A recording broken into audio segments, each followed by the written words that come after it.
अस्सलामु अलैकुम वरहमतुल्लाहि वबरकातुहू। उम्मीद है कि आप हजरात खैरियत से होंगे।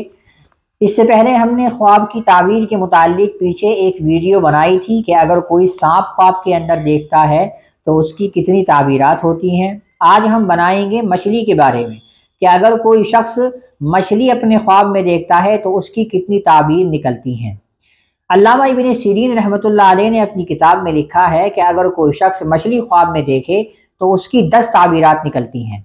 और वो 10 ताबीरात क्या हैं उसको बताने से पहले आपसे गुजारिश है कि अगर हमारे चैनल पर आप नए आए हैं तो इसको सब्सक्राइब कीजिए और बेल आइकन दबा दीजिए।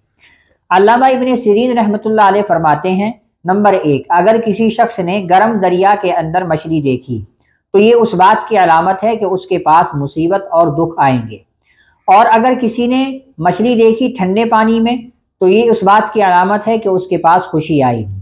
नंबर 2, अगर जिंदा मछली देखी है तो ये इस बात की अलामत है कि इसके पास माल आएगा। नंबर 3, अगर ख्वाब के अंदर जिंदा मछली देखी है और छोटी मछली है तो ये इस बात की अलामत है कि उसको दुख मिलेगा और परेशानी आएगी।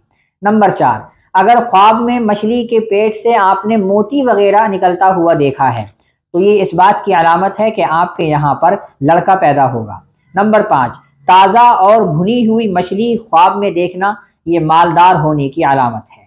नंबर 6, अगर ख्वाब में मछली पकड़ी है तो ये इस बात की अलामत है कि आपको माल और दौलत नसीब होगा। नंबर 7, अगर मछलियां आप बेच रहे हैं, आपने देखा ख्वाब के अंदर कि मैं मछलियों को बेच रहा हूं, तो ये इस बात की अलामत है और इसकी ताबीर ये है कि आपको और आपके घर वालों को, आपके अहले खाना को फ़ायदा हासिल होगा। नंबर 8, अगर मछली के पेट से आप निकले हैं, यानी आपने ख्वाब में देखा कि मैं मछली के पेट से निकला हूँ, तो ये इस बात की अलामत है कि आप किसी काम के अंदर झूठ बोलेंगे। नंबर 9, अगर ख्वाब में आपने देखा में छोटी मछली आपने खाई है तो ये इस बात की अलामत है कि आप किसी बुराई की तरफ हैं, यानी ये बुराई की तरफ इशारा है। और नंबर 10, अगर आपने मछली के पेट के अंदर से कोई चीज़ निकलती हुई देखी, जैसे हड्डी या इसी तरह से कांटा वगैरह ख्वाब के अंदर देखा, तो ये इस बात की अलामत है कि उतना ही आपको माल मिलेगा। तो ये 10 ताबीरात थी जो मैंने आज आपको बताई। और अगर आपका कोई भी सवाल हो तो आप हमसे कमेंट्स में पूछ सकते हैं। अस्सलामु अलैकुम वरहमतुल्लाहि वबरकातुहू।